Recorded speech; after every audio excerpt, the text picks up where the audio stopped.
Dalam nama Bapa, Putra, dan Roh Kudus. Amin. Selamat pagi saudara-saudaraku yang terkasih di dalam kasih Kristus. Berjumpa lagi dengan saya Sutrisno Taslim pada perenungan pagi hari ini, tanggal 13 Mei 2020. Perenungan hari ini diambil dari Yohanes 15 ayat 1 sampai dengan 8. Jika kita memiliki tanaman buah, katakanlah buah itu mangga atau jeruk, dan kita sudah berusaha merawat dan menjaganya dengan baik. Namun setelah waktunya, tanaman itu tidak menghasilkan buah yang diharapkan. Pasti kita akan kecewa. Kita akan mengoceh dengan kata-kata bahwa tanaman tak bergunalah, tak dapat menghasilkanlah, dan sebagainya. Injil hari ini, Yesus menyampaikan tentang pokok anggur yang benar. Yesus menyampaikan, setiap ranting padaku yang tidak berbuah dipotongnya, dan setiap ranting yang berbuah dibersihkannya supaya ia lebih banyak berbuah. Ayat 2. Yesus mau mengingatkan kepada kita semua sebagai pengikut-pengikutnya. Kita adalah ranting-ranting dari pokok anggur, dan Yesus sendiri adalah pokok anggurnya, sedangkan Bapa sebagai penguasanya. Sebagai ranting-rantingnya, sudahkah kita menghasilkan buah yang banyak? Saudara-saudaraku yang terkasih, berapa banyak kita melihat pengikut Yesus yang mengakui dirinya sebagai pengikut Yesus, sebagai anak-anak Tuhan. Mungkin diri kita sendiri mengakui bahwa kita sebagai anak-anak Tuhan tidak bertumbuh dan tidak menghasilkan buah. Banyak dari kita mengecewakan Tuhan Yesus dengan hidup yang diam di tempat, hidup yang penuh dikelilingi dosa. Hidup kita dipenuhi oleh ulat-ulat yang menggerogoti tubuh kita, sehingga kita tak bertumbuh dan menghasilkan buah yang diharapkan. Kenapa ini bisa terjadi? Kita tak tinggal di dalam Yesus sebagai pokok anggur.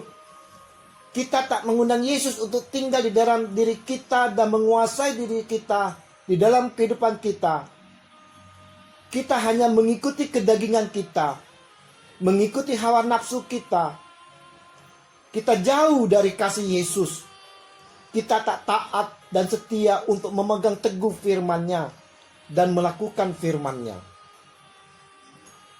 Saudara-saudaraku yang terkasih, janganlah kita seperti bangsa Israel yang merupakan bangsa pilihan, namun akhirnya jauh dari Tuhan Allah Bapa.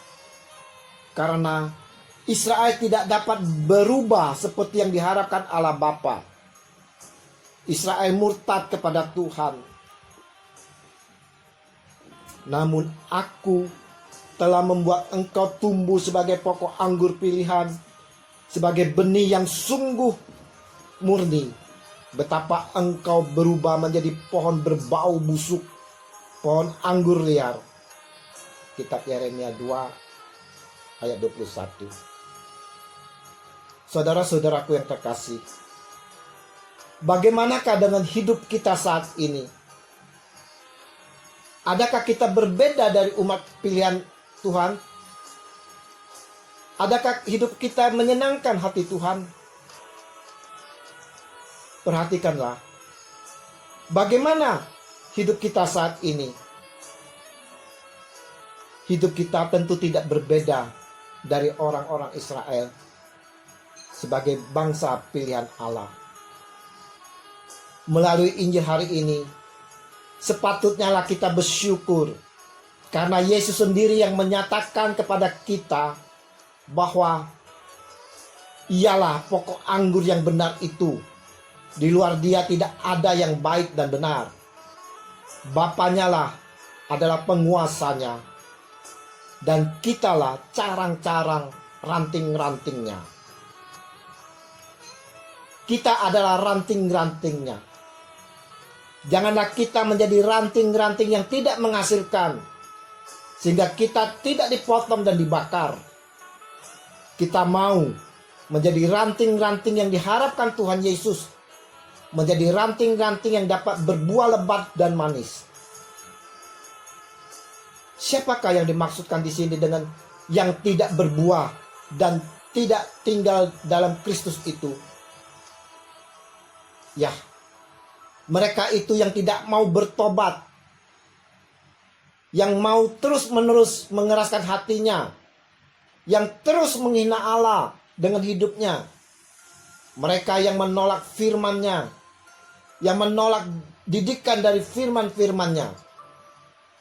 Mereka yang menyisihkan, tidak menghiraukan lagi akan doa, persekutuan, perayaan Ekaristi, dan semuanya.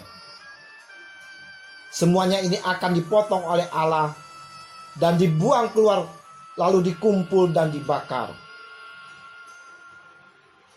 Yesus juga berkata kepada kita bahwa dan setiap ranting yang berbuah dibersihkannya supaya ia lebih banyak berbuah. Apa maksud dari Yesus Tuhan ini? Ini adalah bagian kita, bagi kita yang telah setia dan taat memegang teguh akan firman-Nya dan melakukannya, akan selalu dipelihara oleh Yesus.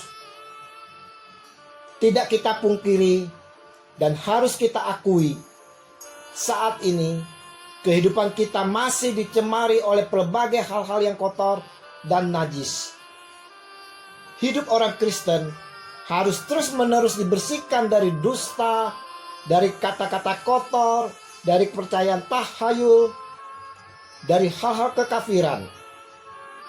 Jika tidak, ini akan berpengaruh pada buah kasih, kebaikan, kesetiaan, kelemah lembutan, dan seterusnya. Bagaimana cara Yesus membersihkan itu? Yesus mengatakan bahwa ia sudah membersihkan murid-muridnya dengan firman itu, di mana ia selalu menasihati kita, menegur dan memperingatkan kita. Terkadang pembersihan yang dilakukan itu enak dan menyenangkan, tetapi terkadang menyakitkan. Firman Tuhan yang disampaikan di satu sisi kedengaran lembut, tetapi di sisi lain kedengaran keras dan menyakitkan. Terkadang kita harus ditegur di depan umum, seperti Yesus menegur Petrus. Terkadang kita harus mengalami seperti kita menjalani operasi, seperti seorang pasien yang divonis karena suatu penyakit yang mengharuskan dia dioperasi. Siapkah kita menerima pembersihan itu? Siapkah kita menerima firman-firman yang keras itu? Hari ini, Yesus mau mengingatkan kepada kita semua, sebagai pengikutnya, hendaklah kita dapat bertumbuh dan berbuah, dengan tetap selalu tinggal di dalam Dia, dan kita mau undang Yesus masuk dalam kehidupan kita. Kita mau siap dibersihkan dengan segala cara apapun. Semoga dengan penghibur yaitu Roh Kudus yang dijanjikan Yesus dapat membimbing dan mengajarkan kita semua untuk menjadi mampu sebagai ranting-ranting yang diharapkan. Ya Tuhan Yesus, kami mau selalu dibersihkan dalam kehidupan kami. Kami siap dengan penuh kerendahan hati menerima pembersihan itu, baik yang lembut maupun yang keras.